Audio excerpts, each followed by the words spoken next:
You're listening to the audio-only version of Cocktails with Cav, the popular video cast streamed live only on X. Follow us here on Spotify or on X at Cav Literature.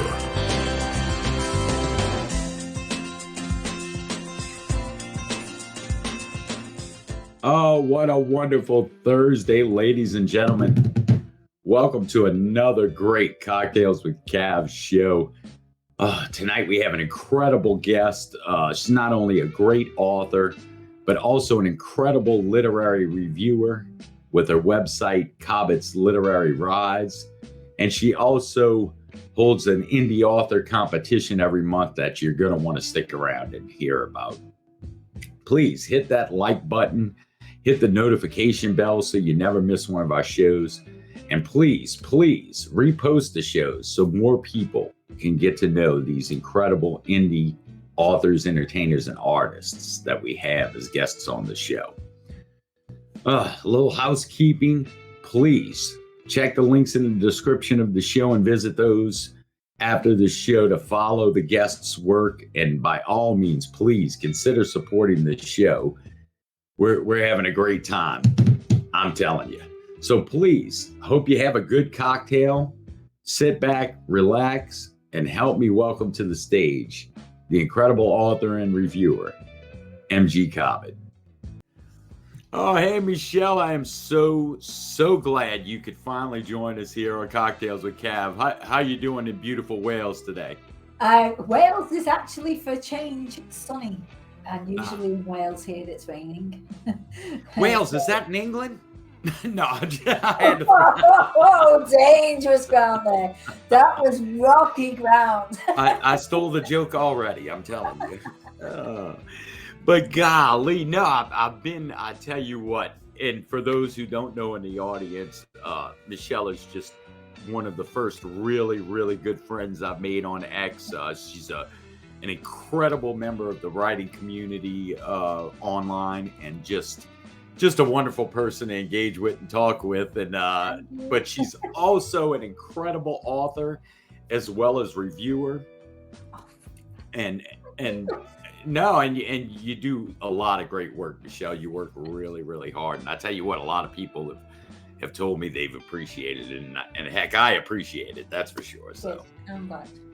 I enjoy it. I think that's half the battle, isn't it? When you enjoy doing something. Oh, absolutely. Yeah, because it can be a grind. But why don't you tell, here on Cocktails with Cav, we're relaxed and having, I know we decided we were going to have mimosas together since you're on UK time and I'm on US Central time. We'll have mimosas together so I could day drink without, feeling guilty. No. But why don't you tell the folks a little about yourself for those that haven't gotten a chance to get to know you? Because like I said, you just wonderfully fun to have conversations with. Let them know a little bit about yourself and how you got into writing and all of that. Right. Okay. So I'm a 52-year-old grandma. No, I was even able to say 52 then, because usually I sit here and go, I'm 52, 53. So I'm 52-year-old grandma. I live on a mountain in Wales, and so I'm about 1,000 feet above sea level, which is pretty high for the UK. Right. It's beautiful. I live in a very beautiful place. And you have posted some pictures. It's a beautiful view you have from where you're located at. I'm in New Orleans. We're 1,000 feet below sea level. So I saw those floods last year, and that was really scary. So I'm glad that everything's okay over there now. We're kind of resilient. We try not to be used to it, but we've gotten used to it. And that's the thing, isn't it? You get to a point where you sort of like start expecting these things, and then you already know how to deal with them. So we have very high winds here, and I've had my roof taken off a couple of times. Wow, yeah, it's been there, done that, and have the T-shirt. So yeah, you will do, because you're on the south coast, aren't you? So those hurricanes coming in from from Mexico side of things, I mean, we do see them, and it looks scary. And thankfully we don't get anything sort of like on those scales, but because I'm on a mountain top, and the valleys that you sort of like, my mountain's here, and I've got a mountain there, a mountain there, and a mountain there, and like valleys coming in like a Y shape, and the storms tend to come up the valleys and then hit the mountain tops. So yeah, it can the front of my house fell off this time. So I'm just waiting for the bad weather to pass now, so that I can have that done. So yeah, it can be pretty. Yeah, I can see it being and yeah, I know some of the pictures you had sent with just a beautiful overlay of fog, right? When Yeah. I mean, I wake up a lot of mornings and we're looking down on the clouds, and that's really something a little bit special. You don't, obviously it's not something you get everywhere, so that's really pretty. But I've never moved from Wales. I love it. It's it's my where my heart is. Oh, and I tell you, some of the views you sent, like pictures, it does seem to be. It must be a little inspirational on the writing side, huh? It's a very romantic area to live in, so you I can sort of imagine like Bronte with Wuthering Heights being on the Yorkshire moors with all the the ground mist and seeing how that would affect her writing. So here, it's kind of like, well, it's the pretty side of it. Well, look, it's a beautiful area. We're looking down on the clouds, so it's quite a romantic outlook, which, is very inspirational for writing. Yeah, I would think so. And I tell you, speaking of the writing, that's a side of you maybe a lot of people that are a little familiar with you on online don't pay a lot of attention to your work as an author while you're so busy reviewing, because you do help a lot of indie creators and do so. I know you've even reviewed one of my audiobook offerings that probably took you 9 months to listen to because it was so long, but that was a heck of a work. But yeah, we should talk a little bit about your work, and just I'll pull it up now so everybody can kind of, you have this incredible series, the Verona College series, and why don't you tell us a little bit about that? They have the 3 books on there. There's another 2 in the pipeline. There's going to be 10 in total. Right, 10. So there'll be 10 in Verona College in total, and it's all set over like 2 or 3 years. And the final one will be, because it's called Verona College, it's nothing to do with Shakespeare. It was built on the grounds of the old Verona biscuit factory, Italian biscuit factory. So that's why it's called Verona. But you can't get past the Verona insinuation of it being Shakespeare and Romeo and Juliet. Right. So it's based around 2 to 3 years, I'd say. It's spread over, but it's all like so they all link in. So all the stories link in. You have it starts off with 2 houses, but it wouldn't matter if you'd read Black Ice first, because it's the same group of friends, and it starts off, 2 houses actually starts off while Todd and Carmel are in their 2nd year. Whereas the Right Price starts off where Todd and Mitch have come into Verona College and they're in the 1st year. So, there's that crossover. There's a lot of crossover. You see characters coming out of one novella into another, and the same. So you can keep up with the timeline. Right. So things that happen in 2 houses will also happen in the Right Price, but you'll see it from a different character's point of view. So you'll see the same incident, But sometimes you'll see it from like 2 or 3 characters, different points of view. So, you'll see like what looks like Todd is bullying Carmel in the swimming pool in Two Houses, when it actually gets to the right price and you see it from Owen's point of view. It's like, no, he's just trying to get her attention. He's not doing it very well. He's, so all the books are interlinked. It's all, the same group of friends, the same group of people. And, you'll, like in book 1, where Todd is, because Todd's a bully, where he's bullying kids in the canteen in book 1. That same incident will be going on in the background in book 5, and people will be like, oh, what are they up to? Who are they? So it's all interlinked. It's all set over the same 2 years, and it's all young adult romance. And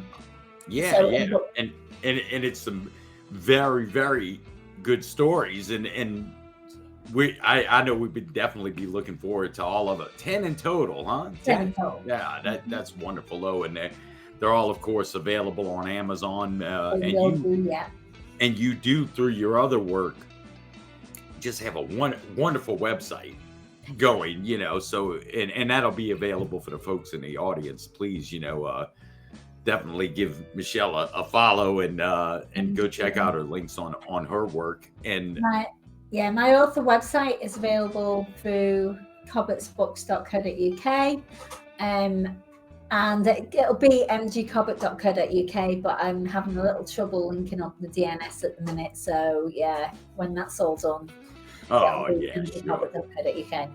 Oh, well, I'll tell you, yeah, and we'll have all the links for the folks on the show. That's for sure. And it's just a wonderful library of work you have going, and despite all the other work you do, helping other indie creators and stuff, and I wanted to have you on definitely to talk about that, so the folks who are aware. Like I said, your website, Cobbett's Literary Rides, is just. It's a great website, and you do some wonderful reviews. Yeah, indie authors need supporting, especially with the advent of AI. We can't get traditional publishing deals anymore. I think that the danger comes from a consumer's point of view, where it's possible that we could pay like full whack for a book, believing that it's been written by a human author, only to open it up and find out that it's been written by ChatGPT. And I think that's possible now. I'm not saying it's happening, I'm just saying it's a possibility. And we have seen in the news recently that there were books that were written by AI that about King Charles's cancer.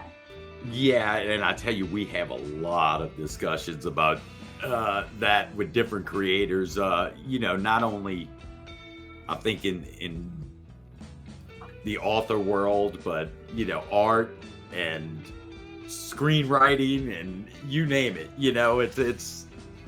And we all on that ship. It sailed. Yeah. So it's possible, and I, for one, now at the minute, I'm not going to buy a book from anywhere unless I know that the author was human. I'm not going to pay for a book written by a computer. I'm not saying it's happening. I'm just saying that as far as I'm concerned, I know that it can, and therefore I'm going to make sure that what I purchase, I know has been written by a human being. So I'm leaning more now towards indie writers that I've met on X, because, I don't know what's out in the market. I haven't got a clue, and I don't want to pay like £17, £18 for a book, open it up and find out it's been written on ChatGPT. I'm not saying that the big publishing houses are doing this. What I'm saying is it's a possibility, and therefore, as a consumer, I want to know what I'm buying, and I don't think it's too much to ask for any publisher. If they've taken on an author who has written a book using AI, I don't think it's too much to ask for that publisher to put on the book cover. Oh, this book was written in part or in whole by artificial intelligence. I think that's considering that we know that ChatGPT is well known for writing on behalf of humans. I don't think that's too much of an ask. Yeah, it's insane, really, and you want to use the term. I don't even know if disheartening is the correct term, but it's. It is disheartening, and what is really frustrating is, and especially as British people, we basically bend over and take it up the arse. Yeah. And we do that with everything, no matter what it is. We just stiff upper lip it, and we're like, oh yeah, okay, we'll get on with it. And I'm screaming at people, no, we don't have to take this. They should be saying this book is written by AI, and they should have it on the cover. No, they should. They really should. Yeah, the disclaimer. They won't, because then they'd have to drop the price, because then you've got the case of they haven't had the outlay of agent, author, and editor, and that's a lot of money. That's and then they don't have to pay royalties on top of that. So the amount of money that they're making out of these AI books by charging, and people just don't care. I did try to stoke people up and say, come on, let's just make sure that if a book is written by AI, we know what we're buying. I buy a lot of books. Right. I buy between 10 and 16 books a month. I'm now never going to buy a new book by a new author ever again, because I don't know whether that new author is artificial intelligence. I'm not going to pay £17 for a book that's written by a computer in 20 minutes. I'm not going to do it. So and I'm going to buy something has to give, and hopefully, like I said, we're all, I think, on this ride together. So hopefully, we can. People, especially as somebody who's appreciated literature his whole life, it's something about the human element and versus the commercialism, and that's okay. They won't be able to enjoy cocktail business lunches with real guys like me if they keep that stuff up. Speaking of which, we better go refill our cocktails a little bit, and please, when we come back, let's talk about your great review work you have going on right now, and also the writers competition that I really get stoked about every month. So. Thank you. One of the things I love about doing the Cocktails with Cav show is it helps indie creators get their work out in front of people. And we talk a lot about how hard it is to be an indie creator, author, entertainer, artist. It doesn't matter. You have to not only create the work, but you have to do the legwork for marketing and everything that comes with that as well. And one of the things I love about the network that I'm able to get doing the show is that you come across companies every once in a while that really are in tune with the indie world and want to help indie creators. Like Grim Books LLC. I tell you what, if you're looking for anything from quality reviews that'll help your book in its sales and marketing, to heck, even anonymous publishing if you need to get your work out anonymously. Grim Books LLC has a lot of services that you might want to look at that won't break the bank, which is what us indie creators love. Heck, you talk about anonymous creations. This is even one of their better offerings. Now Comes Grim, that incredible sci-fi novel.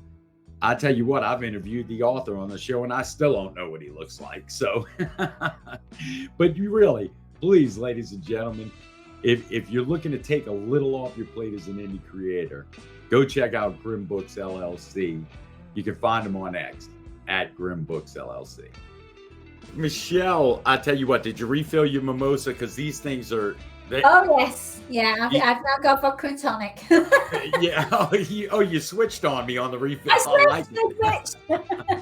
Well, that's okay. Like I said, I'm on Central Time in the U.S. with you here, so I'm Oh no, guilt-free she's down here. I mimosa. can get away with it. Yeah. This is a breakfast drink. It's guilt-free mimosa. I used to drink them all the time when I was in South Korea. Yeah. And we had like a pommy bar that I used to go to in Hongdae. So shout out to the Bridge backpackers there. And yeah, me and Jenny, phew, God, the amount of times I've crawled up those stairs to bed at night. Are we gonna have to do another entire show on your memoir of South South Korea, Korea? yeah, my favorite place in the world. Apart from Wales, it's second only to Wales. I love it. That's beautiful. That's beautiful. But yeah, like we were saying before the quick break to go refill our cocktails, let's talk about some of the reviewing stuff you have going on now, and let the folks know that maybe aren't familiar how Cobbett's literary rides work. Yeah. So what I do is every month I host a competition where the winner gets their book read and reviewed. So they'll get the book, purchase the book, so they get a book sale. And then I read and review the book. And this month I have read No Pepper Please by Ellen Ford. And I've also read Right to Kill by David P. Perlmutter. So, I've done two indie books this month. That's I cool. also review real authors. I'm not saying that the indie authors are not real authors, but as in opposed to AI. Right. I'm also reading Madame Bovary by Gustave Flaubert. I'm struggling with that. I've literally been reading that for months. After 2 pages, I'm just putting it down. I can't stand it, But I'm one of those people I've started, so I'll finish. And so I'll pick like a couple of series books as well. So I'm currently reading the whole of the Stephen King collection. So I'm reading my way through that. It's just fine with Stephen King, and he is such a great author, and he is, he's so used to writing, he can rattle them off, and it's really hard to keep up with his speed of writing, Right.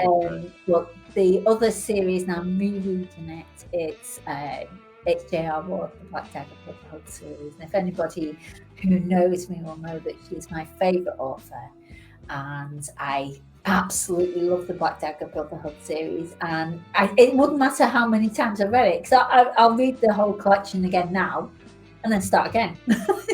Right. Well, and you said how do people get to participate in your reviews? You said it's through the competition that you Yeah, so you'll find it on the competition page on my website. There is also a tweet in my highlighted tweets on X. So if you go into X and you find my profile, which is m_Cobbett71, that's it. Or you'll find the tweet through my website.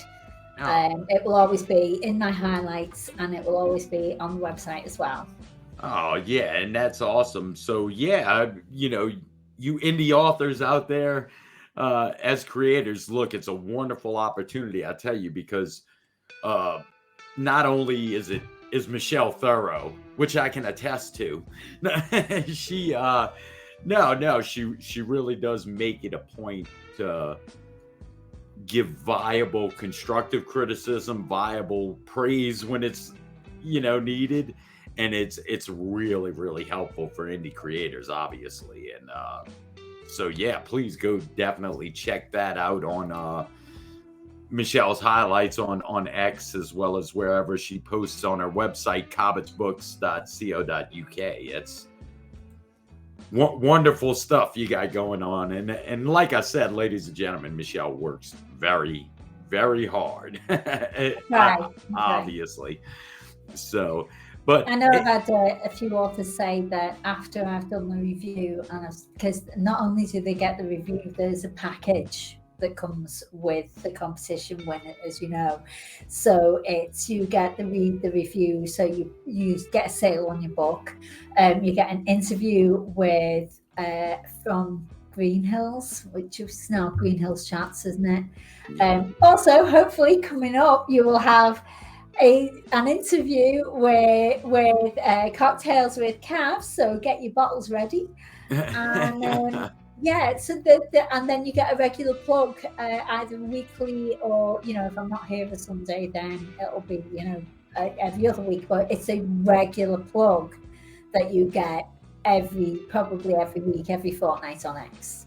Oh yeah, and that's wonderful. And you get your own webpage on the site as well. So there's a whole package there that comes with winning that competition. So it's well worth entering.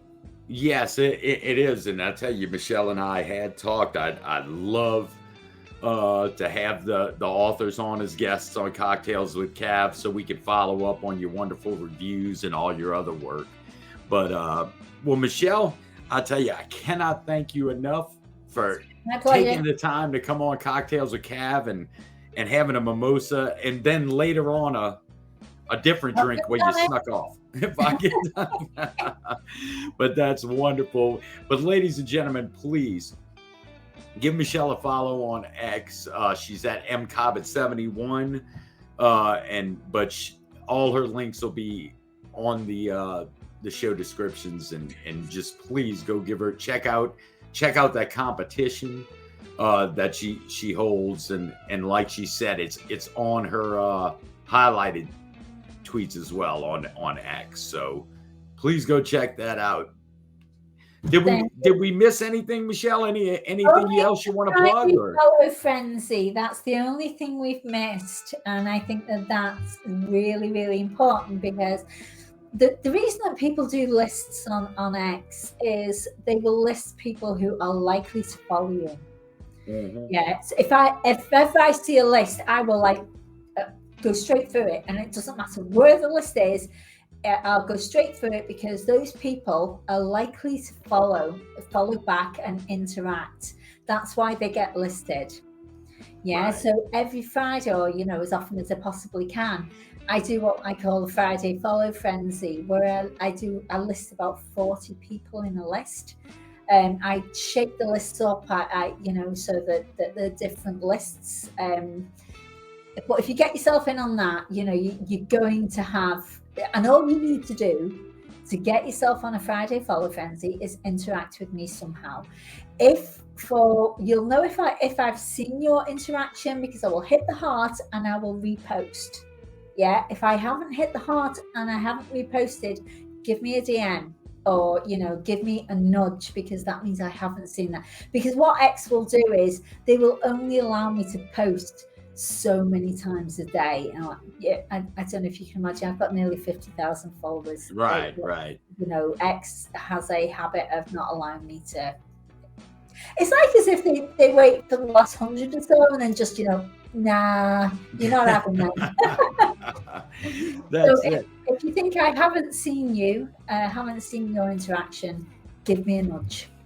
Yeah, well, that's wonderful too. Yeah, and I'll tell you, the interaction part's critical, for those to network with people, not only to get insight on what's working, what's not working, but there's also tons of opportunities out there to help get your creative work in front of people.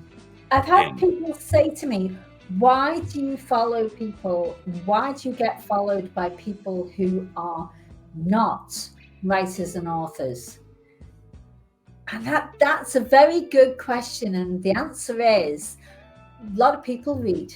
Yeah, it's absolutely exactly. And those who don't read, and don't write, might share my post, and it has happened, shared a post, and somebody who does read, does write, has seen it and gone, oh, I like the look of that, I'll buy the book. So that's it. The more people you can get sharing your tweets, the more chances you've got of sales. And that's it. It's a numbers game, ladies and gentlemen. That's for sure. So make sure you share the Cocktails with Cav episodes. Oh yeah, absolutely, absolutely. I'll Oh, put you up as well on the website because I think you can see. I think it's Clark Datchler on there at the minute. So what I'll do is I'll put you and I'll put because I've got the Green Hills one as well coming up. right. I'll put both of you on the front page of the MG Cobbett site. Oh, well, that's it. Oh, Michelle, well, look, I can't thank you enough, like I said, My for coming pleasure. on the show and sharing about your reviewing work, as well as the competition, that opportunity for artists and authors, but also your own work. Those wonderful, you ladies and gentlemen, just make sure you go check out Michelle's work as well. It's available on Amazon, her incredible Verona College series. And Michelle, go. Cheers! That's right. Cheers up for the rest of the day, but we certainly appreciate you. And everybody give Michelle a follow, Thank you. M_Cobbett71 on X. Cheers. Cheers. Chin chin.